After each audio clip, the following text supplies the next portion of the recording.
I smell a Metal Gear Solid remake. If I hear one more freaking tabloid blog mention that a Metal Gear remake is confirmed, I'm going to lose my mind. Hey, guess what? It's not confirmed for shit. You're right. You're right.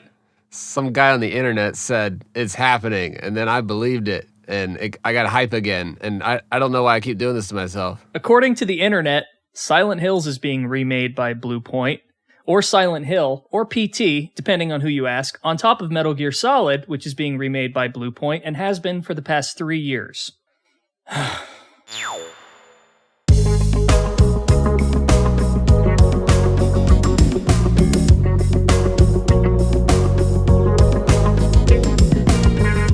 Hey, I'm Fingers. Hey everyone, this is Days Ahead. And I'm Nitroid. You're listening to the Kojima Frequency.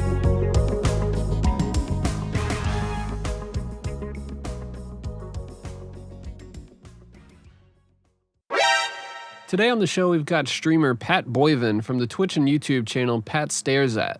He's also one of the hosts of Castle Super Beast podcast. What are your thoughts on all this remake madness, Pat? Metal Gear Solid and Silent Hills. I have talked to everyone I could possibly talk to about Silent Hills. And do you know what they tell me? Dude, no. Are you like Konami? Really? Like, They don't want to acknowledge that. It's a reminder of something that never got released for them. Of course they don't want to put it up. You're right, guys. The company that went so far as to disable backwards compatibility for those of you who may have actually still had PT on your external hard drive, and then in the past also went to the point of turning game developers into janitors at their health clubs over petty shit like whatever the fuck design decisions or how long they took on games, and then went on to bury the Metal Gear franchise with a piece of shit right after they fired most of the staff. They're gonna come to your rescue and let somebody else just take their storied franchise and give it to the best developers, and they're gonna get your dream game. Like, are you guys like, who is insane enough to believe that shit? A lot of people do. That's what happens when you watch too much anime. You think there's going to be some sort of like turnaround in the last act that makes everything work. No, that's it. That's it. People romanticize game development. They think it's some magical thing that happens and isn't a business. It doesn't work that way. Even like the act of game development in terms of like production is not magical. The phrase magic was used by BioWare just last year to defend what was going on with Anthem. Guys, don't worry. It's all going to come together in the last 6 months, man. Oh, Mass Effect was like this. Dragon Age was like, it's just that BioWare magic, man. It's all just going to come together. Oh, shit. I had somebody offer me a copy of Anthem for free, and I was just like, I'm good. That's too much. It seems like, I mean, it's so funny that people are talking about Bluepoint remaking Metal Gear because we're still arguing about their fidelity on par with like the old Demon Souls. That's been kind of a touchy subject for a lot of folks. Well, you've been playing Demon Souls, right, Pat? What do you think I about literally beat the game the second time 6 minutes ago before I hopped into this. Nice. And that's 2 times through. The fidelity in terms of like their graphical presentation, holy shit, they're the best. The accuracy in terms of like their art design, I'd say it's hit and miss. I'd say it's like 60-40 negative, like 60 negative, 40 positive. But like the rest of the fidelity stuff just absolutely crushes it. But like, I think a way more interesting thing to talk about Bluepoint remaking Metal Gear isn't Bluepoint did Shadow, which was great, and Demon Souls, which I personally think is really great. It's the fact that I can't even get a straight opinion from a consensus over whether or not we even like the last Metal Gear Solid remake, which I don't. I think that game sucks. Talking about Twin Snakes, right? Hell yeah, I am. You would be right, because that, you know what's funny about that?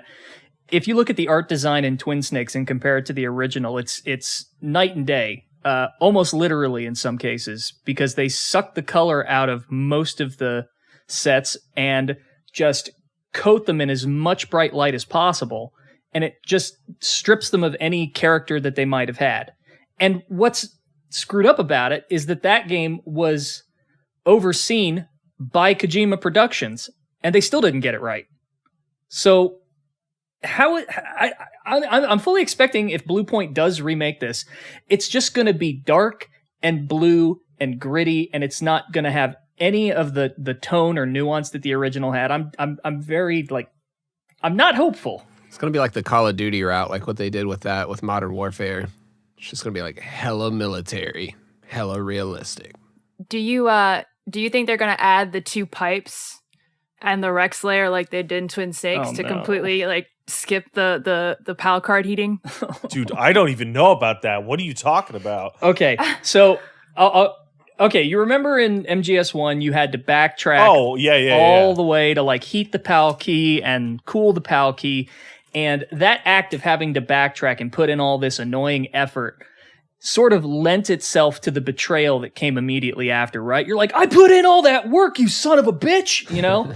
It takes half an hour. Yeah. Well, right. In the Twin Snakes, in Rex's lair, if you just look to the right, there are heating and cooling pipes that you can stand by, and you shoot them, and it blows steam out, and it instantly heats and cools the key. The whole segment takes 3 minutes. Wow, I totally did not do that at all, and just went back and did it the old way. Yep. Is there any other clue, besides the visual indicator, though? Is there ever a codec call that, hints at that? If there is, I didn't look for it. Okay. Yeah, I think it's supposed to be, some key secret for those who've already played. Yeah, that's what I'm saying. If you catch that on the first playthrough, you deserve it. Yeah, it's really, really awkward, but it's kind of a metaphor for how they treat Twin Snakes, or how they treat MGS1 in regards to Twin Snakes. It's just a throwaway. Right. What are you even going to do with that game? Mechanically, it's so far in the past that if you just gave it a graphical upgrade like they did with Shadow of the Colossus and Demon's Souls, it's not going to work. You can make it look like a game from 2020, but it's going to play like a game from 1998. So they're going to have to redesign that thing from the ground up. Unless you decide to make it play like a game from 2001? Was that Metal Gear Solid 2? Yeah. Which is what they did for Twin Snakes, which breaks just half the encounters in the game. Yeah. Right. Yep. You can beat Ocelot in 5 seconds. But what if they actually take that advice and go, okay, you can't do any of that first person stuff, and if they kind of restrict the stuff back to the PS1 version instead of just building on what Twin Snakes did? Honestly, I would think that the biggest problem is that because of the game's top-down view, all the work that they put into it, a lot of it would go to waste. Yeah, they're gonna want to show it off like I keep saying Final Fantasy VII. It's you want to look up and see the plate and just kind of rotate the camera. You'd have the first person button, so you'd be able to get up to a tray and be like, ooh, wow, the floor's really high texture, but most of the time Snake is the size of a quarter on your TV. Yeah. So they would have to fundamentally redesign those environments to match a new gameplay style, which I'm assuming, again, if any of this crap is true, that they would opt for something more in line with MGSV, that sort of system. Yeah, the whole thing seems pulled out of somebody's ass. None of the parts, none of the pieces of this actually fit together, because Bluepoint does exhaustive, pixel to pixel attempts at recreating. It's more along the lines of something like a restoration than a remake, where they try and scour off the grime of time and make it look like how you thought it looked. But with MGS1, how say you made it look all fancy, it would still have the same camera angle as Silent Bomber, and no matter how much fancy next gen glitz you can put on it, I mean, it would apply in the cutscenes, but for most of the game, it would just look like a high end indie game. Yeah, you'd be too far away from it. It'll have to be a different game. I don't think that game is real at all. Yeah. A lot of other people have been requesting, though. They're like, no, don't do that. Do Metal Gear and Metal Gear 2 Solid Snake together and turn it into some kind of modern experience. Turn those games into some kind of modern experience. That would be way preferable, because those games are old as shit. They're definitely tough. They're NES hard for sure. we're talking about remaking Metal Gear Solid, right? I'm just going through Demon Souls, and it's a good point of comparison because there's something that I'm learning every time you get one of these one-to-one remakes, particularly when you're keeping the same guts, like not from Resident Evil 1 to Remake, right? Because that changed everything around. It was like a spiritual remake kind of thing. But when you're using the same guts, you know what sucks and no one is ever overall happy with in the long term is when they even go and get the same voice actors to re-record the same lines like 10, 15, 20 years later, because they don't hit the same way. Like in Twin Snakes, I don't like any of that re-recorded dialogue. Yeah. Oh, it's terrible. Yeah, I was about to bring up. Especially Naomi. Naomi doesn't have an accent. Yeah. Like, that's really weird. Mei Ling losing the accent, that makes sense because it made no sense that she had one in the first place. She's born in California. Why the fuck does she have like a native Chinese accent? Doesn't make any sense. But Naomi is supposed to sound like she's from fucking Rhodesia. And then she just stops. And then in MGS4, she also just gave up. She got no accent at all. It's just Jen Hale.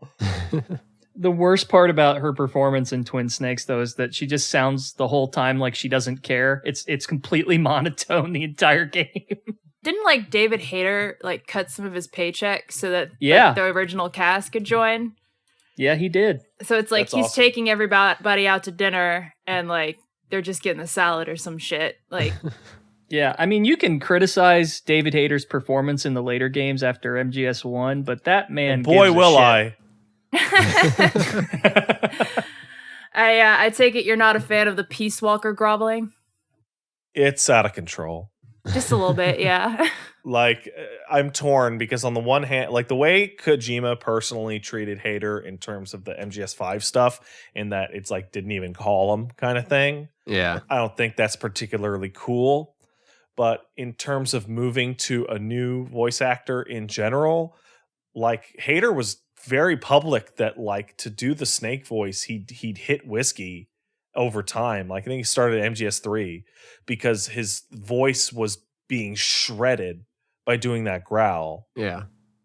And you get to Peace Walker and it's just, oh man. It's almost like a caricature of Snake at that point. Yeah. That AI scene where he's just like, no, answer me. And just like, it's like, holy shit. Tell me why. Answer me. You know what's kind of screwed up is that they've been trying to recast him since MGS3. He had to re-audition for Snake every single time. In fact, for MGS3, originally Kojima wanted to get Kurt Russell, which they even extended an official offer, and he, quote, politely declined. See, that's a bummer because if Kojima had come out for any game going, hey guys, Kurt Russell will be replacing David Hayter, everyone will go, oh, cool, no shit, great, okay, good. That's the person. That's literally the person you stole their likeness of to make this character. At only that point, fair. you're just daring them to sue you. Didn't they ask about like they asked John Carpenter like, what do you think about this guy who's stealing some of your concepts? And he's like, yeah, that guy's cool. I think it's cute. Yeah. The gist of it was that there was a Luc Besson movie called what was it? I think Lockout.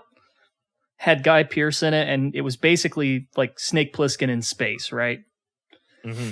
And it was so close to the premise of Escape from New York that the company that owns the Escape From franchise sued and won, essentially. I actually can't remember if they won or if they settled, but they did sue.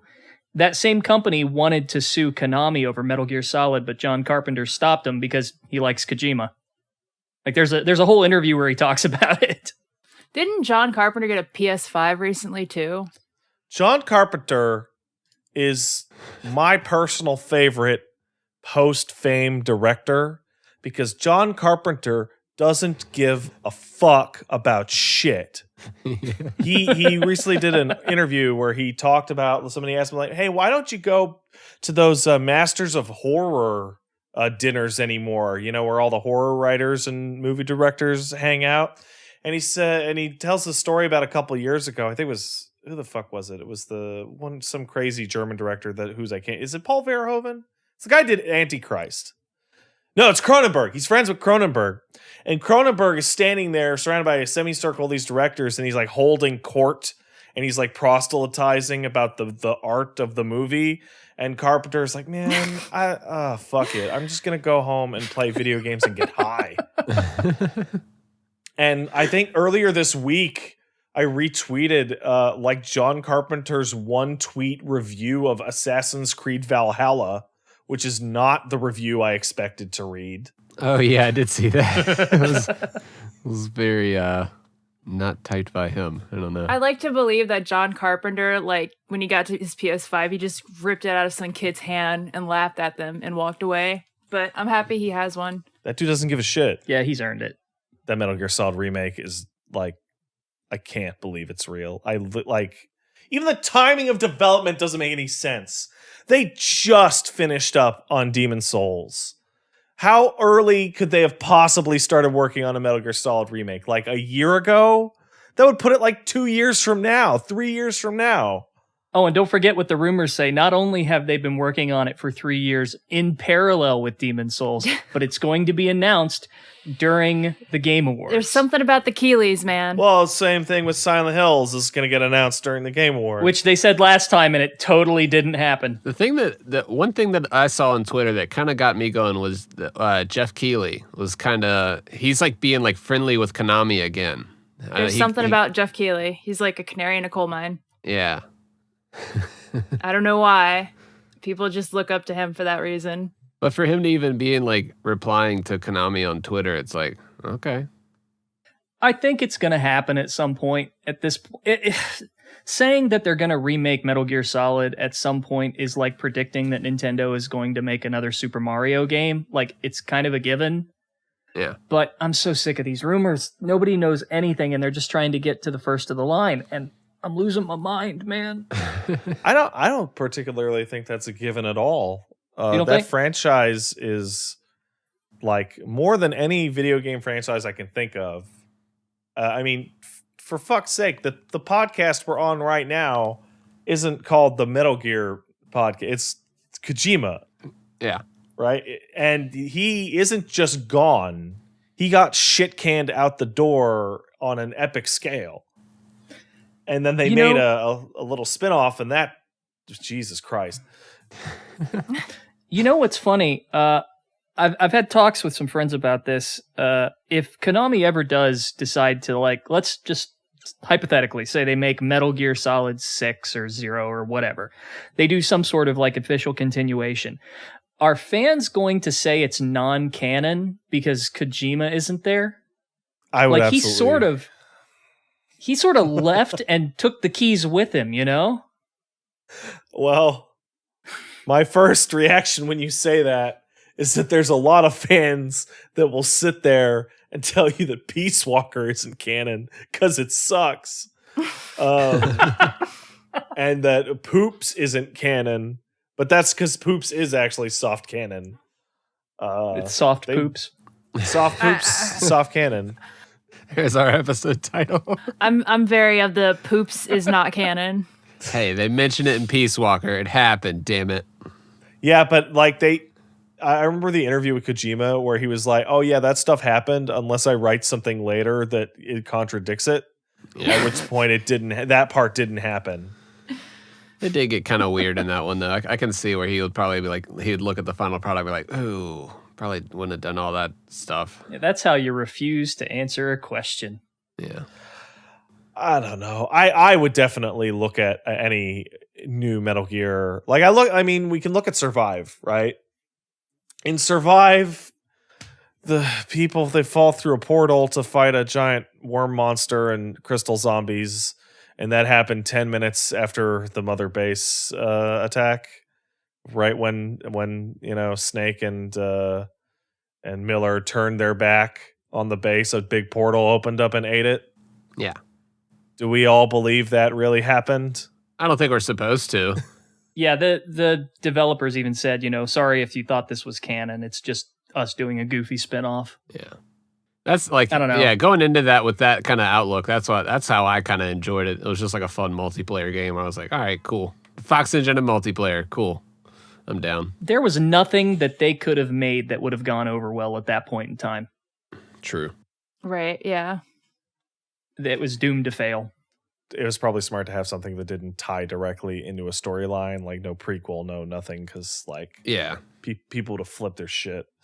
Yeah, and they were saying the whole thing came about because the younger staff members were just dicking around with the Fox engine, placing items, and were like, hey, you know what would be neat? Tower defense. And that was it. I really wonder about how that game would have been received if the exact same game came out, but none of the drama with the firings had happened. Oh, they would have loved it. Like, would the average person just add a 1 to that game's score? I think so. I think you're exactly right. Likely, for sure. They would add 5. Yeah. Kojima does it again. At the same time, gamers are usually quick to call out when, especially nowadays, call out when a company is doing like quote unquote like a cheap multiplayer component. Like Resident Evil with the Resistance game, people were, even though I liked it, people were very anti-Resistance because they thought, and were probably true about it, like, taking away some of the production for Resident Evil 3. I can tell you with a great degree of certainty that did not take away any production from Resident Evil 3. Resident Evil 3 had its production limited from the start.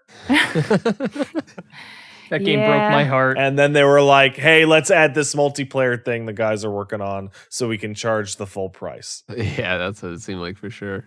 Why'd they have to ruin that one? Why that one? Could have been any other Resident Evil. The only thing I think was fixed in that game was Carlos. You like that hair? By making him super hot? Oh, totally. That hair, oh my god. I saw the I pre-ordered it, so I got the classic costumes, and then I saw him with terrible. the old hair. Yeah, it's so bad. looking. I threw up a little in my mouth. We did have that big Capcom leak this week too. Have you read that, Pat? That whole thing is... I have taken a moral stance that I have chosen not to report on stuff that has been gotten through such ill-gotten means, particularly as it includes like employee social insurance numbers and passport photos and all sorts of shit. Mm-hmm. But I wouldn't say that I'm personally ignorant of what is going on with that leak. Yeah, at this point, you can just kind of pick it up through osmosis because everybody's talking about it. Like, I actually haven't went out and looked, but like it hits my Twitter now and then where like a full page document will just hit my eyes and I'll go, oh, okay. Oh, all right. Yeah. I can't unread that. Pretend I don't know about that. The one thing that kind of threw me off was the apparently there's going to be a Resident Evil 4 VR. And 1, I don't really know how that's going to work. And 2, it kind of reestablishes Resident Evil 4 as like the Skyrim of survival horror, in a sense that it's everywhere. But that's the only leak I've really focused on myself. Release that game on every platform. It will sell. It's so good. However, Resident Evil 4 VR sounds terrible. Yeah, how are you going to I don't know how they're going to transpose that gameplay. With those graphics, too, it'll just make you sick. Sounds like a bad time.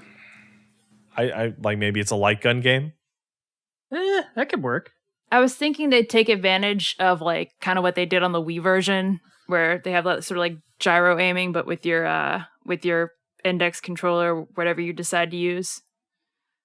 I keep hoping that 8 will get VR support because 7 with VR was just so damn good. I had a blast with that. I think the only reason that got VR support was because Sony paid for it.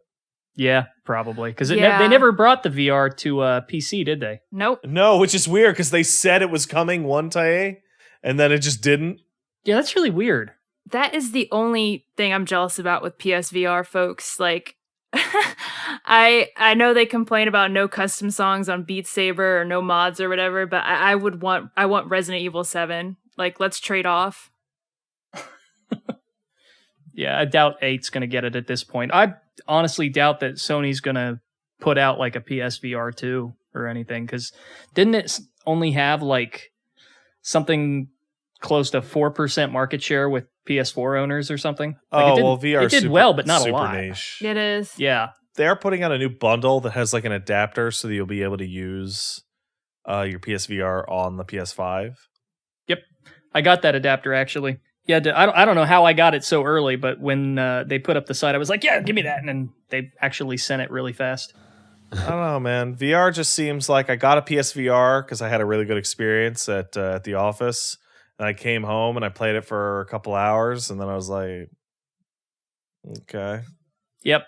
No, And my then kids use it more than I do. And even they kind of gave up on it. And then Paige went and got a fucking Oculus and to hang out in VR chat because of the COVID. A good way to hang out with people in a way that they can't cough on you. And that's pretty novel. But then I played a couple games and messed around with that and was like, okay.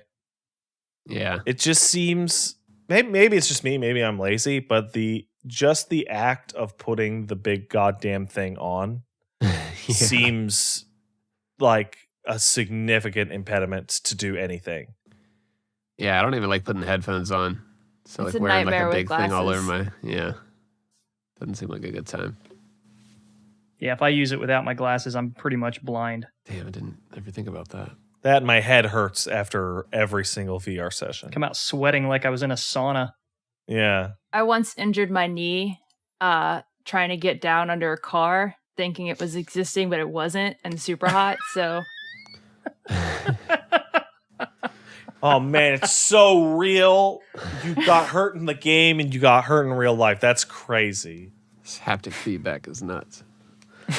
Yeah, haptic feedback in this controller that I'm holding right now on the PS5 is genuinely much more impressive to me than VR at all. It's kind of nuts how they can make it feel like different textures.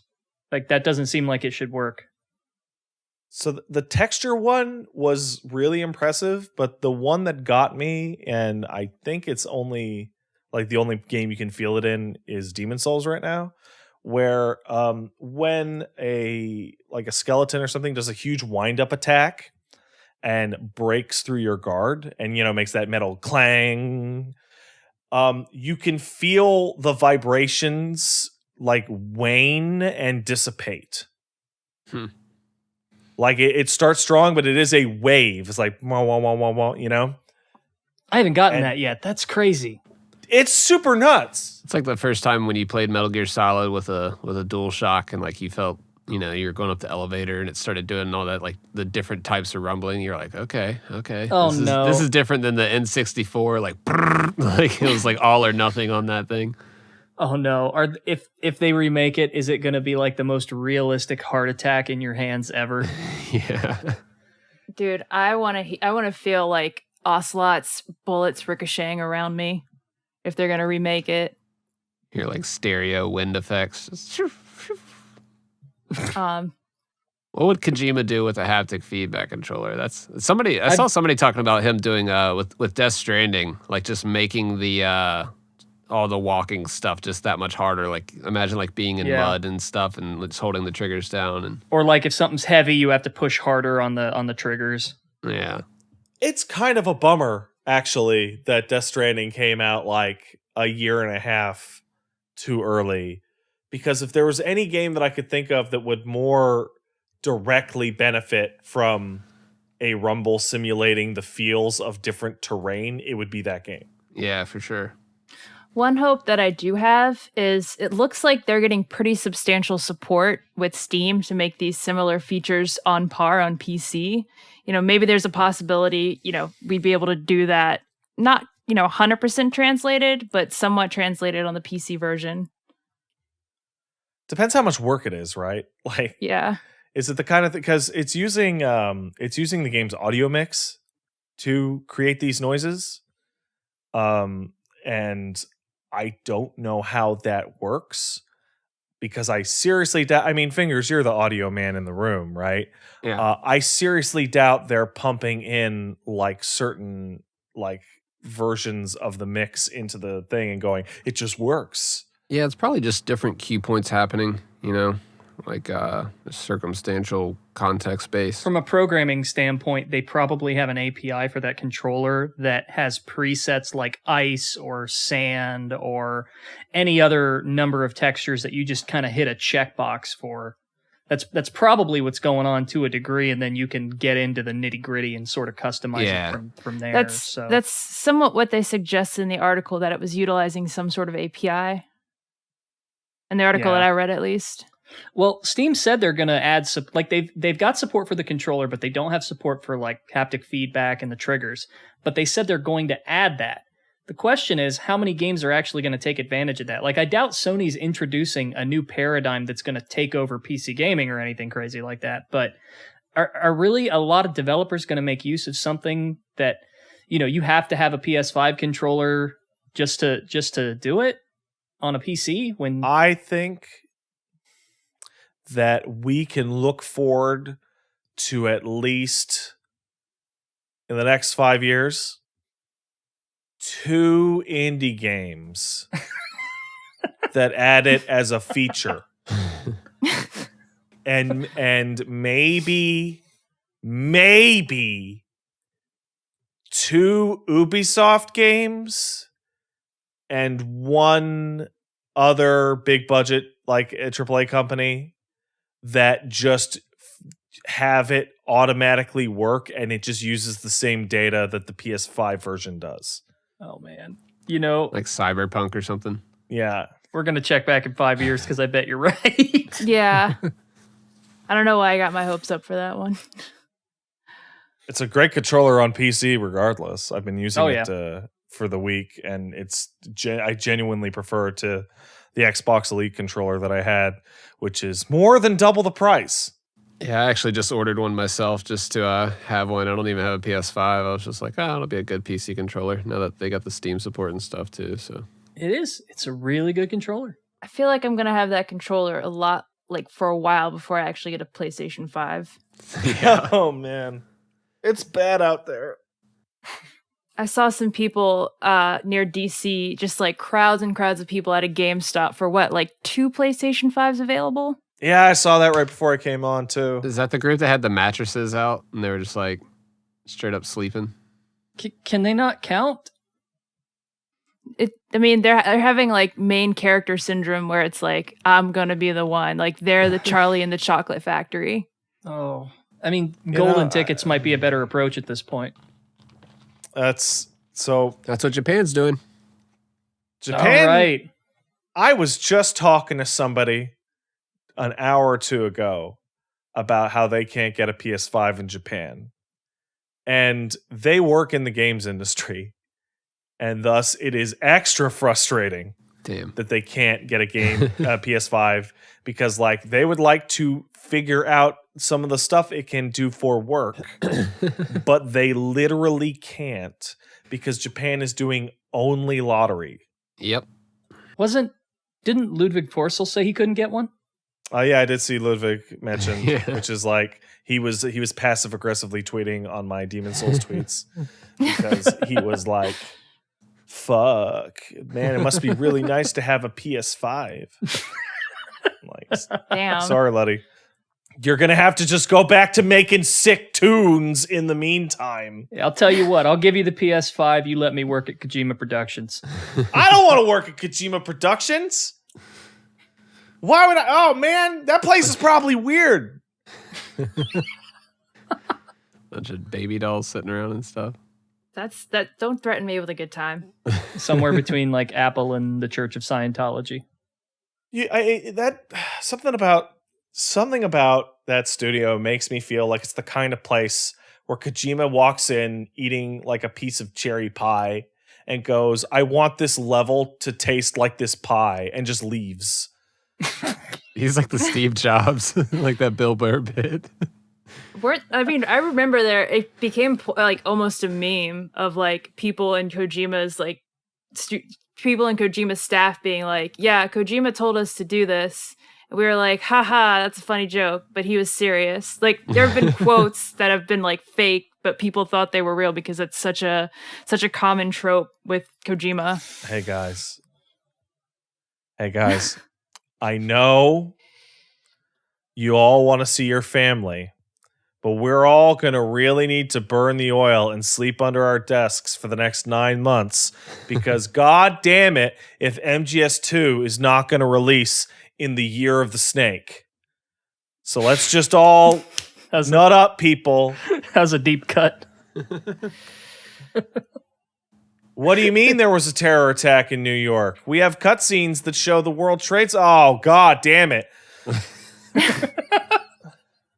That man almost got divorced over that game. Yeah, that makes sense. Yeah. He was getting like 4 hours of sleep a night for 2 years. Just ridiculous. I wonder how many people have gotten divorced over MGS2. I'm sure I've come close a couple of times. Yeah. I think I got dumped over it, but I never looked.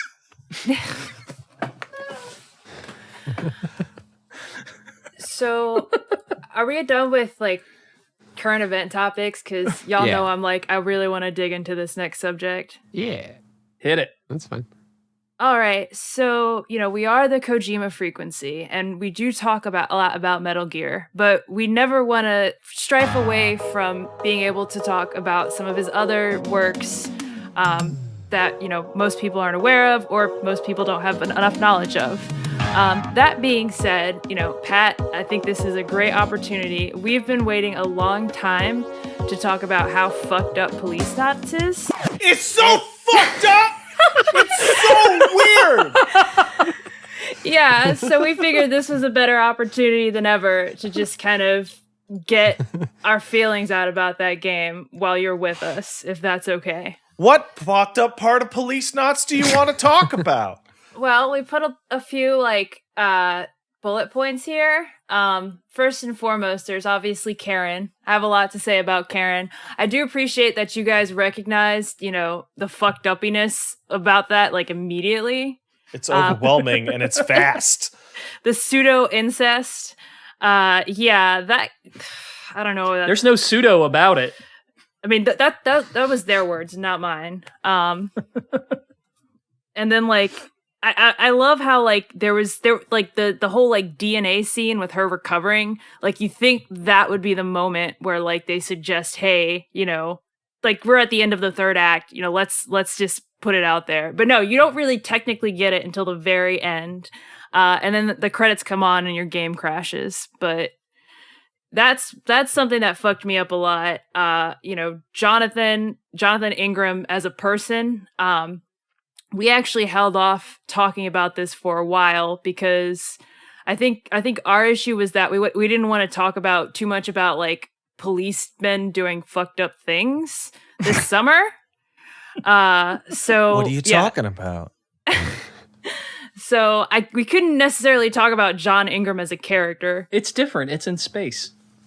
That's true. Damn it! I was waiting to say that. I was waiting to say that exact thing. But yeah, I was gonna say I don't want to be the one just talk. I feel like a little crazy being the only one hyped about Policenauts here.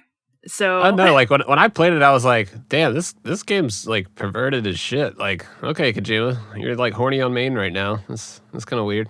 There's that game. Okay. All I right. understand why it didn't get localized. So we can't judge. There's one thing about Policenauts that's really funny to me, which is oh man, you really liked Lethal Weapon when you wrote this, huh? Yeah. This is more stolen than Snake was. Because it's two characters. It's Ed and Jonathan.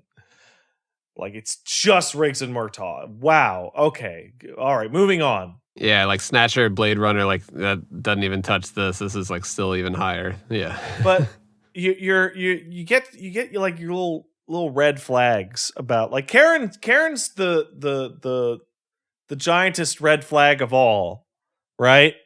But before there, you get these little tiny red flags. You get the way that John hits on the flight attendant on the space shuttle over. It's kind of skeezy, if I remember correctly. Yeah. But then you get to the zero gravity party lounge, and you're like, look, We lab grew these slave hookers from DNA we bought from movie stars. Holy shit. Can't you like touch the boobie of one of those movie stars too? Or like there's some spots where you can touch boobies. You like can more touch than once. a lot of boobies in that game. Can't you touch Meryl's boobies? I believe you can. Yeah, but you got to work for it. You can- And then Unlike- and then when you do, they growl at you. Unlike those clone sluts, you have to work for it. Nah, but God, I just watched y'all's playthrough of that, and I'm forgetting some of the more fucked up parts, and that really says a lot about the game. I mean, that game has it's top to bottom zaniness, but I think probably the most interesting thing that's absolutely laughably ridiculous, and I don't know what the fuck anyone involved in it was thinking, is there is a sequence in that game in which I think it's Tony, but whatever, some jackass puts a bomb in a purse store. Yeah. Oh yeah, I was about to bring this up. And you are to find the correct purse through a bizarre sequence of trial and elimination. And then you are talked down as to how to disarm the bomb, which you can't do if you actually read all the dialogue. It's impossible. Yeah, that timer is aggressive. The dialogue to tell you how to do it, it takes up the whole bomb timer. There's even I was gonna say, if you fuck up enough, there's even a point where John, or is it Ed? Ed is like, here, just let me do it, and John's like, no, I got this. And then there's one point where they acknowledge that they fucked up enough, so it's like a fourth wall breaking scene. But yeah, that's that and the combat segments. I haven't played it. I've only watched it a few times. That and the combat it's not segments. Great. That and the I don't know even what to call them, like the rail shooter segments. Those seem really, really hard and really sort of, they have a little charm to them, but you wouldn't want to play it. I'm glad I didn't play it. Yeah, it's just that of that Sega CD era. That's kind of just like how they did stuff back then. It does definitely feel like a product of its time. And I wonder how it would have been received had it made it over here. There were plans to bring it to the US that got scrapped. They had box art and everything.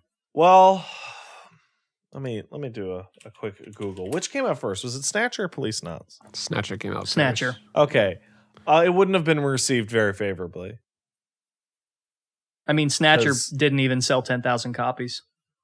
But at least Snatcher was like, holy shit, look at this. Look at this weird thing. Whereas Policenauts is, hey, look at this. It's that weird thing. It's like Snatcher, but instead of Blade Runner, it's Lethal Weapon 5. They go to space and In fuck their space. kids. Apart from that last bit, I'd watch that movie. And then it starts with narcotics, then it ends with like organ harvesting. Mm-hmm. Yeah, that kind of comes out of nowhere. And even for like Kojima twist, even for like a David Cage twist, that's kind of like, I feel like that whole plot is fucking baffling because it doesn't go anywhere. Like, it's a noir story, so you kind of assume that the corporation you're investigating is behind something, and this asshole Tony is behind something. And you go through the whole game, and yeah, they are. Like, yeah, there's the twist that it's about organ harvesting and that Tony's like a murderer and, you know, this is my daughter or not. But like, nothing actually alters the game's starting premise at all. Yeah, I guess too, it's just because they're just like some big corporation that's like out in the public and they do everything. So they're kind of just like held in high regard. It's like, imagine if like Walmart was doing organ harvesting. Yeah, or imagine. What's wild about it, though, is there is an insane amount of work put into like the tiny little scientific details throughout it. For like as wild as it gets, they put a ridiculous amount of work into just world building in that game. Yeah, that's what I kind of appreciated the most. Yeah, there's like an enormous glossary on everything, like down to the finest detail in that game. Like talking about like designer foods and freaking grunge metal and just like different laws that are in it. Like like they go to crazy amounts of detail. It's really interesting because it's obsessed with its own minutia, which I guess is par for the course for Kojima's games. But I feel like it kind of hurts the game's theme almost, in that it's so obsessed with like the realistic portrayal of living in space, while simultaneously positing like, yeah, living in space is long-term disastrous and totally pointless. And looking back, I literally can't even remember why they even bother to live in space at all, because they're all getting sick super fast. Yeah, it's kind of a good point. Yeah, I remember that being a major point of contention with you guys. Like, if this is happening, then why can't we put our money in a better place, like stopping starvation or something? Is it a resource thing on Earth? I forget. Well, I don't know if it's a resource thing, because building a giant self-sustaining space colony seems like it would take a lot of resources. Enough to like kill a bunch of people at least. I'm so happy I got to play Policenauts. That game feels like a game that Kojima got to make when no one was looking.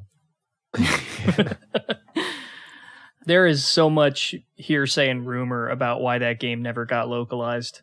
I think a lot of it does amount to the fact that Snatcher didn't do too well. But man, I've heard stories over the years about people who have allegedly gotten fired from Konami just for trying to get this thing through. That playing it wouldn't surprise me. I don't know. There's like a weird air about it in that company. And two, with it being right around that Sega Saturn PlayStation time, that's weird timing to try to port over something. I guess that would be a big project to localize. I don't know. I mean, with all that text and voice. Now, as far as like, I think the term that was used was like Kojima Unraveled. Now, as far as like Kojima Unraveled, what would you rather play again? Policenauts or Death Stranding? Oh, Death Stranding, easy. Okay, I figured. I mean, but that's not even. I don't even think that's fair to Policenauts, because Policenauts doesn't have a whole lot of video game in it. It's a visual novel with bad shooting sections. That's true. Although I'm a fan of those like visual novel-ish kind of things. So I feel like I can tolerate it a little bit more. But I guess as far as like my comparison, I would probably also go with Death Stranding. I don't know, because like I never want to play Death Stranding again. I really liked it, and boy, do I never, ever, ever want to play it again. Yeah, I'm in that boat too. For some reason, it's got this feeling where I'm just like, I'm good. Do you remember when Death Stranding was like really good, and you had to go over all the terrain and plan your route, and then you got the truck and the road, and you're working on the road, and you're like, yeah, and then you're building the zip line network. Yeah. And it's the most satisfying thing I've ever built in a game. And I built a whole zip line network that covered the entire map.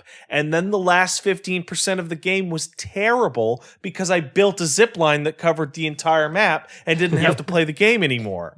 How little faith must you have in your premise to ruin it with something like the zip lines? Well, I don't know, because you get to that final stretch and the game deletes all your zip lines. Because they knew that section would be fucking terrible if you could just zip through it. Honestly, I've been playing it again and just like taking landscape photos, like not even doing the game. On PC though, right? Yeah. Right. Like I'm skipping the cutscenes. I'm not doing any of the missions. I'm just wandering around taking photos, and I'm having a pretty good time. I don't even care about the story. I just like bringing weed to the old guy. Making sure he's good. Yeah. Mission 420. Days, have you beaten sleeping medication? Have you beaten the game? Yeah. I've beaten it on PlayStation 4, and I'm going through it on the PC right now.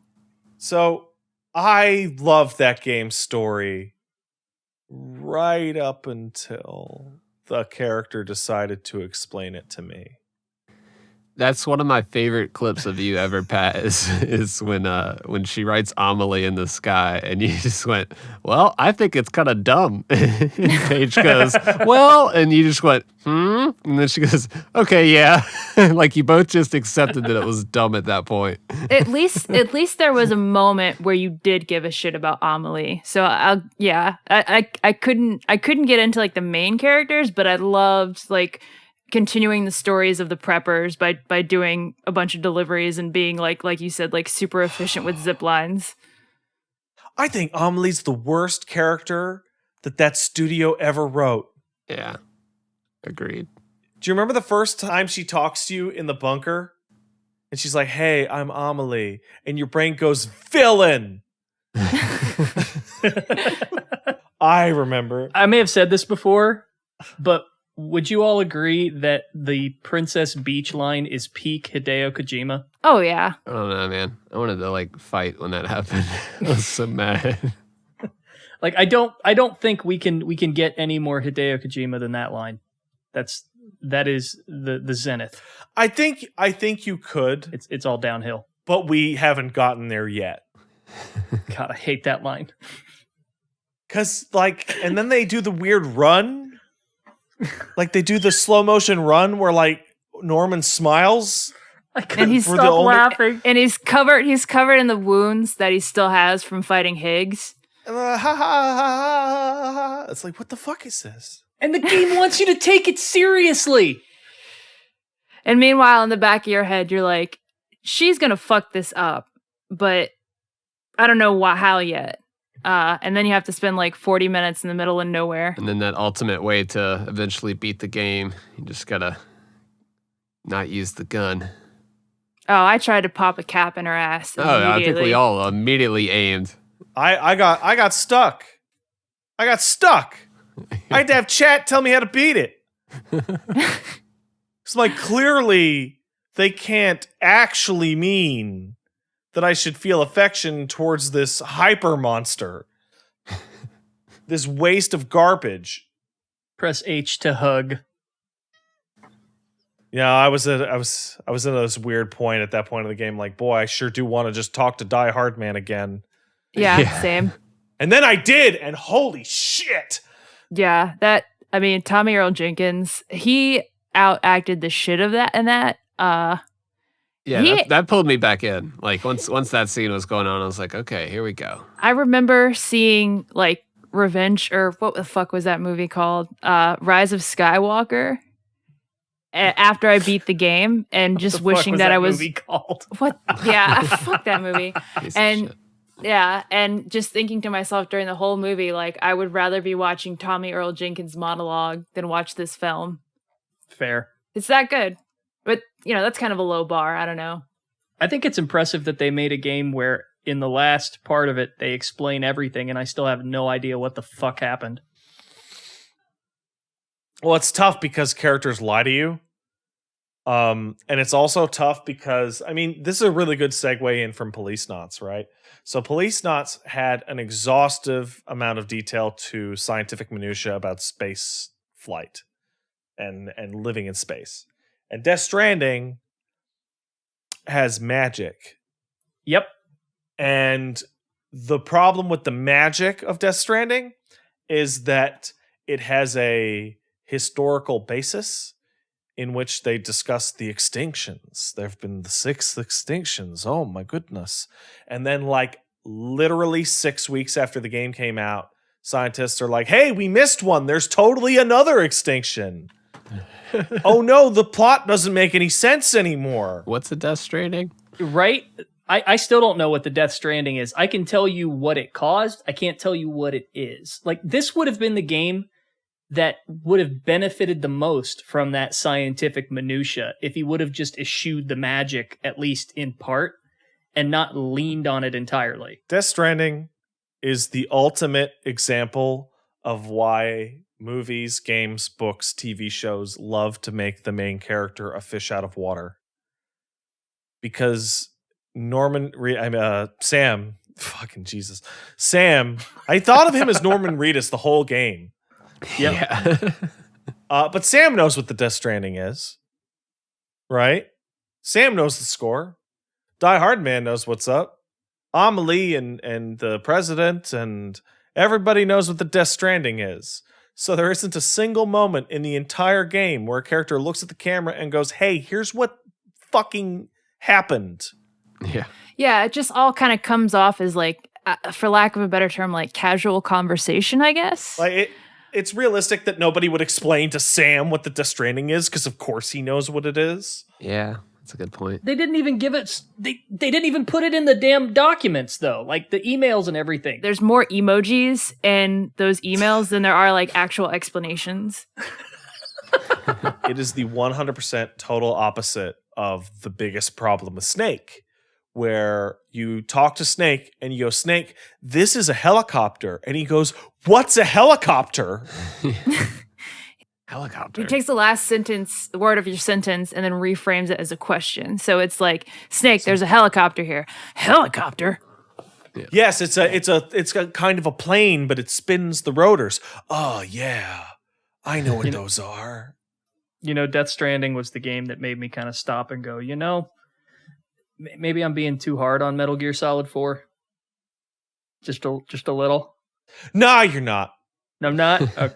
Metal Gear 4 has horrible glaring problems.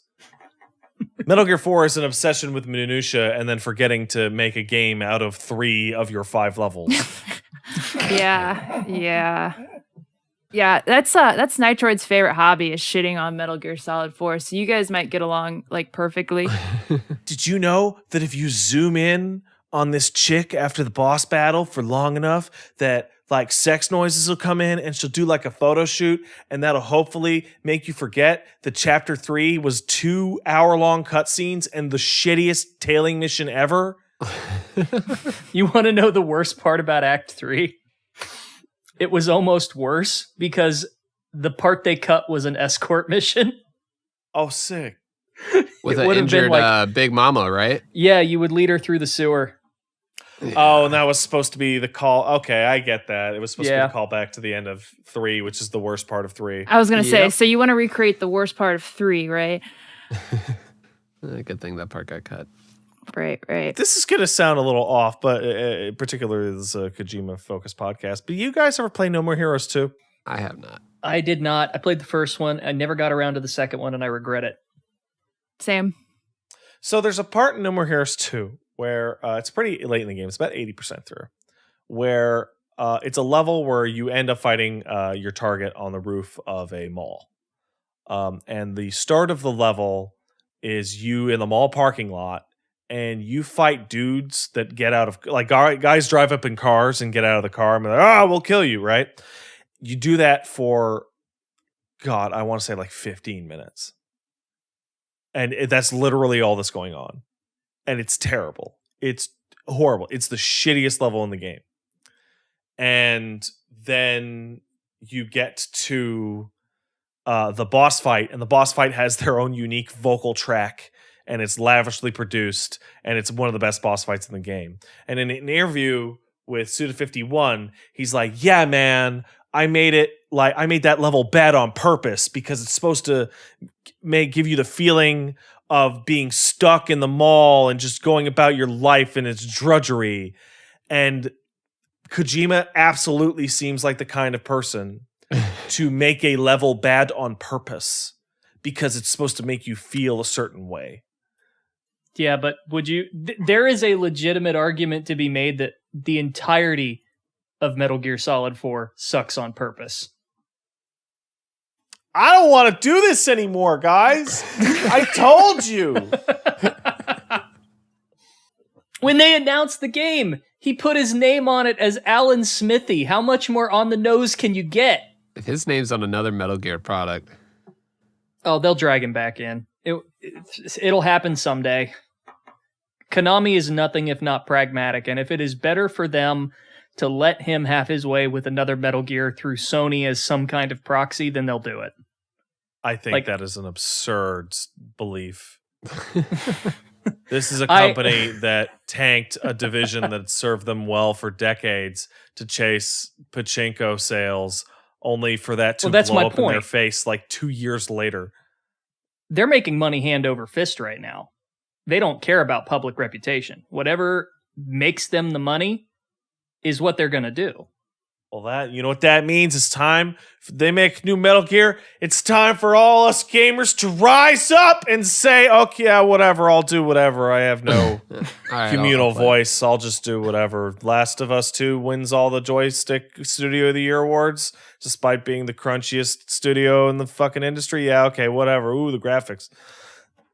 It's also tiresome meme image, but forever. It just never stops. Video games are terrible, guys. I don't know if They kind of are. breaking it to you. I don't know how I even started. We should all stop. Okay, I have just kind of an offshoot question that I thought about myself, and if you don't feel comfortable answering this, I totally understand. So, Snatcher or Detroit? Never played Snatcher. Ooh, okay. It's pretty much like Policenauts, though, like on the as far as like the gameplay experience. Yeah, So- less Okay, how about- crazy cyberpunk Policenauts, basically. Let me reframe that. Heavy Rain or Policenauts? Oh man, that's way tougher than it should be. I'd probably say Heavy Rain, honestly. Oh, Heavy Rain damn. at least had a pretty good twist to it. I don't know. That twist got me. I was like, I'll well, fight you. goddamn. I will fight you. I will Did they fight you right foreshadow now. that twist at all? Because I remember that twist being a total ass pull. No, not only do they not foreshadow it, they lie to you. They lie. Thank you. Did they? It is the absolute cardinal sin of a mystery in which they lie to you. There is a part where one of the characters does something that the murderer would do, and because you can read characters' internal thoughts, you get to hear them go, I wonder what's up with Manfred, literally 2 seconds after they have killed Manfred. Specifically because you, at that point in the game, would be getting to like, oh, this guy's probably the killer. Oh no, the killer was right here. Who could it have been? Oh, it was me. It was me Yeah, there in a was 10-second no part way of the to game I predict didn't that. control. Okay. Yeah, I didn't catch that. Well, maybe that's why it fucking caught me off guard. Okay, I'm glad it wasn't me then, because I thought I missed something. But no, apparently it's just bad. This is like when you find out Alice is a robot, and it's like, did the other robot not tell that she was a robot? Like, I feel like there would be some sort of interfacing there, at least. It ruins that character's theme. Yeah, that makes the whole story pointless. Can a robot love a human like a real human? Well, we don't know that now. Damn, David Cage, you really showed us. Leave her cold sensor on so she can suffer. Make another game about Willem Dafoe hunting ghosts. Do you think that? Oh, I guess Jesse Williams didn't mind, but I feel like I honestly thought after the whole like sexual assault allegations with Quantic Dream and like everything that happened to Ellen Page, I didn't think they would get any more like big names attached to them just because of that reputation. But I guess like nobody in Hollywood really cares. It's just a paycheck. Oh, they don't give a shit.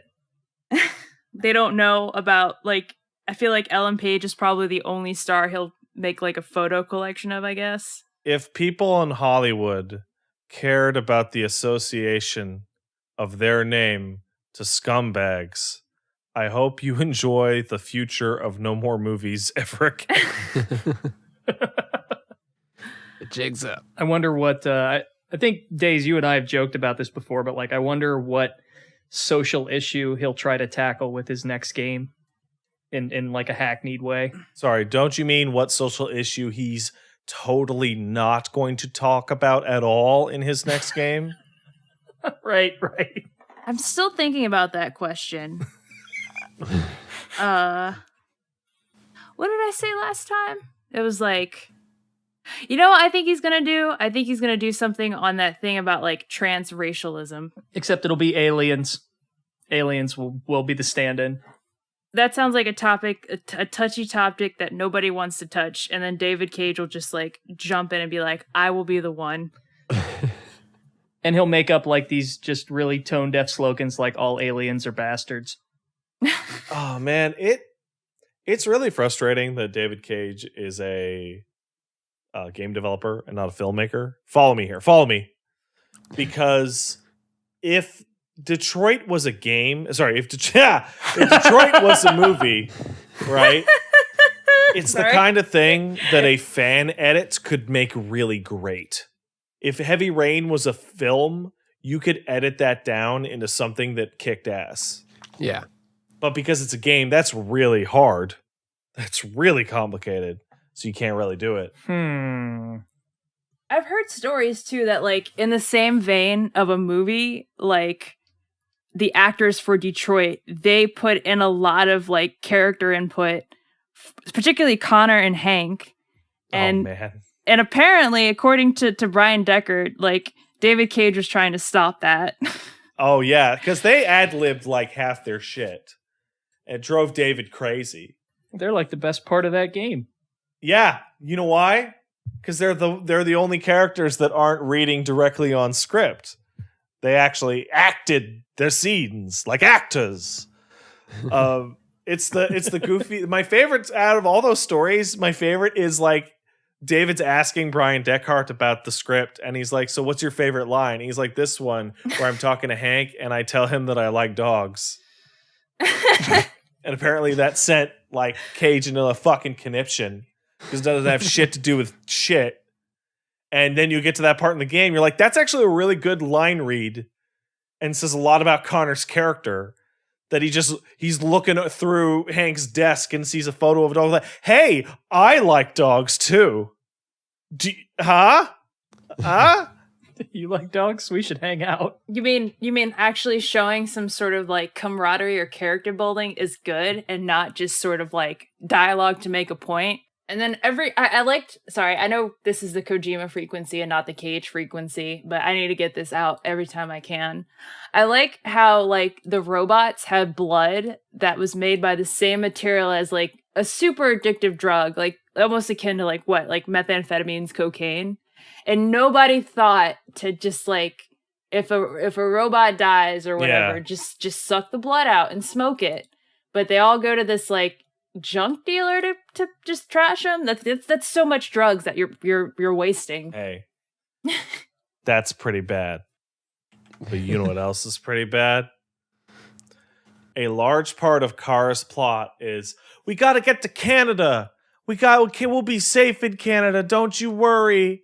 And it's like, okay, it's the Underground Railroad. We get it. What if black people were robots? Okay, we get it. What if? Okay, got it. Good. Black people, robots, slavery. It's not about that. Okay, whatever. Anyway, got to get to Canada, right? But there's a goddamn news article in the game in which it describes that robots are outlawed in Canada, which means that they won't be able to eat or receive robot medical treatment or anything. They'll die. They'll die super fast. Like, one ending is where they get over the river and like they're pretty injured. So either they're just going to bleed out and die or have those deformities for however long they still live. Good.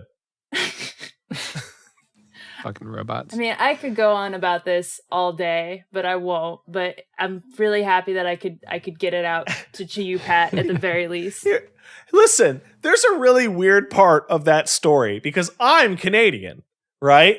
And so my country is being used as the escape button for the narrative, which I don't appreciate. But like when people say, for example, certain countries have political shenanigans, and all over Twitter is, I'm just gonna have to escape to Canada. Like, how about you go fuck yourself? I'm not a goddamn get out of jail free card.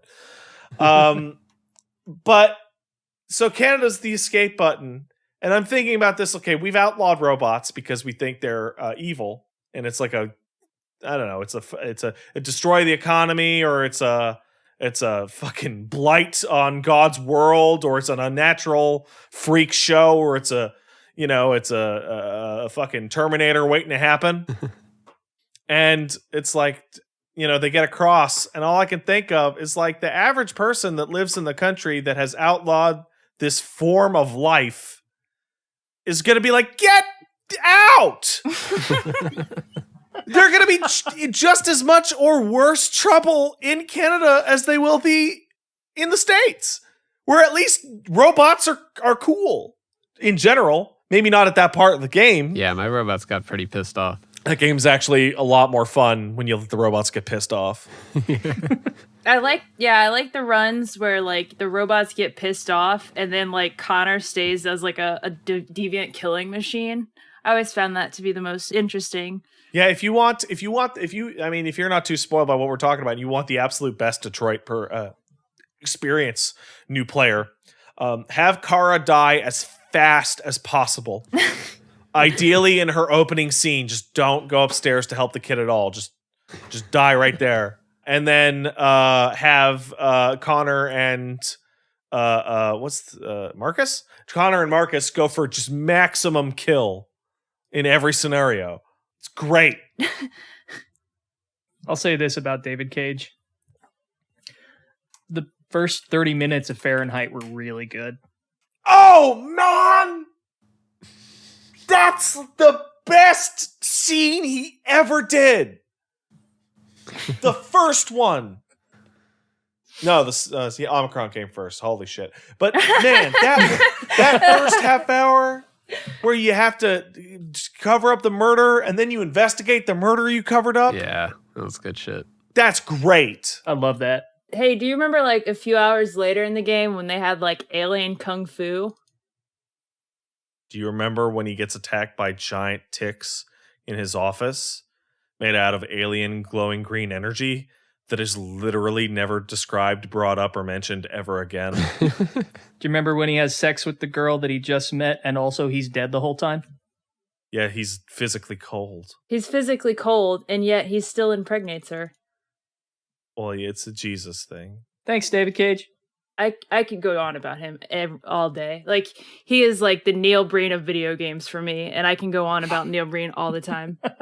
I do have to thank David Cage legitimately, because a not insignificant part of my career has grown and been based off of being like, have you all lost your minds? Why does everyone say this game is great? Look at this garbage.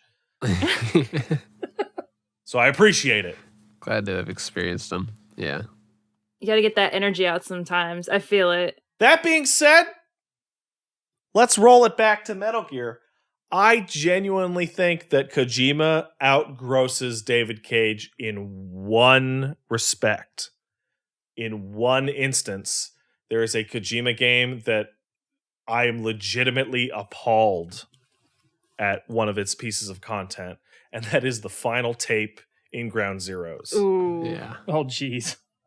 Hey, you collected all the collectibles. Here's your reward, gamer. It's pretty rough. Oh. Yeah, I just kind of like to block that one out. It's the implication. This is my completion bonus, huh? Yeah. Both games in V got pretty dark in the tapes. But Ground Zero is definitely takes the cake on that one. And yeah, I never felt like it got that dark in Phantom Pain, which is what we were all expecting, right? Yeah. With the whole demon thing, yeah, and it ended up being It's a red what herring. we were explicitly told. Yeah. I've never been more disappointed to see my main character not shoot a bunch of children in a cage more than Metal Gear Solid 5, The Phantom Pain. Yeah, like Yeah. you shoot them and then you get the little game over and you're like, wait a second. Can I get a refund? I saw the cutscene. The cutscene has him looking at the sad children in the cage, and he goes blah blah blah, and then the text comes up that says "Men become demons." Yeah. And in the real game, it's like, oh, he shot out the lock to save the child. This game sucks. I respect the twist a little bit because you're supposed to think that Big Boss is going to be this horrible monster, and it just turns out, oh, he's just a hypocritical asshole. Like, that's the twist. I think like the worst thing that he personally did in that game was just catfishing people, which is, again, the opposite of what we were told. But does he even know? Are we talking about Venom or Big Boss? Yeah, we're talking about Venom.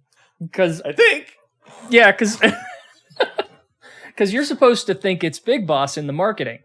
And the twist is that, okay, well, Venom's actually not that bad. At least, I mean, not taking into account the whole human kidnapping, murder, and nuclear arms development. But Big Boss, on the other hand, he's just a dick. Yeah. But he did invent Doritos. And Mountain That's all Dew. I meant. And Axe body spray. That's why I didn't mind. Like What a when goat. everybody was freaking out over the whole like Monster energy drink. I was kind of expecting something like that coming from making Mountain Dew and Peace Walker. It didn't really bother me. Who puts it in a canteen, though? If you're going to have product placement in your game, I need that product placement to be as obnoxious and out of place as possible. Death Stranding definitely did that. I want Cloud to look at Aerith dying of her stab wound and like just smear a bunch of I'm looking around the house for smear a bunch of Kraft Parmesan cheese into it and then tape it up with like duct tape brand fucking duct tape and be like, there you go, you're healed. The Parmesan smell makes it heal good because of the planet. It's not Phoenix Down, but it'll work. It's weird, though, because, and maybe it's just me, but it seems like if product placement is subtle, it comes off as obnoxious. But if product placement is really in your face obnoxious, it's okay. It's hilarious. Yeah. I mean, I cheered playing Death Stranding along with my chat every time I got on that goddamn motorcycle. And Sam goes, man, this really does feel like I'm on AMC's Ride with Norman Reedus. See, holy shit. that's an example of a good unlockable. Oh, my God. Never even found that bike. Well, hey, Pat, this has been a lot of fun. We could keep talking about this stuff forever, but I know you probably have to run, and we don't want to keep you too long. We can start winding things down, and you can plug your stuff where people can find you online. I could literally talk forever about this crap, but I do have to run. Yeah, man, we appreciate you coming on. Oh, you're quite welcome. I'm glad to be on another time. There is so much stupid fucking shit in Kojima's games that you can talk about forever. Forever. Yeah, we made a whole podcast about it.